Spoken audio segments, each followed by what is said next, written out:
jama'a. Wannan talauci da ya yake ba cin yau ba na gobe sai dai ɓare gyaɗa.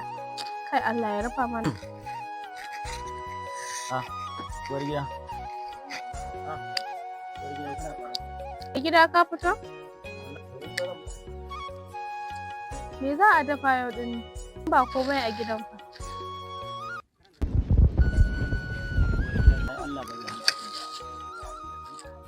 Allah ya kawo. Allah ya kiyaye, Allah ya tsare.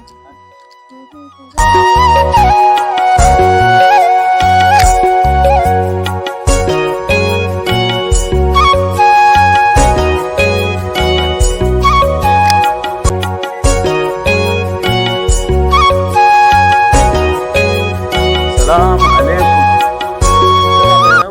Gida an wuni kalau. Salamu alaikum. Dama mai girma da Halima ce ne. Ta ba mu sako mu kawo ma. Tana taimakon marasa ƙarfi ne. Gida shine ta ba mu sako mu kawo. Sai ka je dai zaka buɗa ka gani. Kawai ba mu taimakawa. Mu raba gida. Kaɗan daga cikin irin alsheri. Ita ta bada. Gaskiya kuma godiya, ina godiya Allah. To Dr. Halima me take nema Allah bai? Ai sanata take da gawa sanata da shi. Gawa sanata.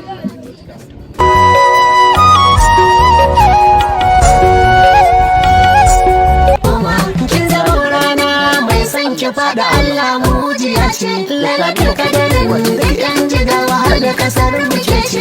Mai hannun na kusa ta hango na nesa tabbas ni kiya ce. Mai farin koli da alkawari barata da barace. Kai! Uwar gida. Me gida? Kafin nuna miki abin da ke cikin wannan leda, mu ɗaga hannu mu gode wa Allah.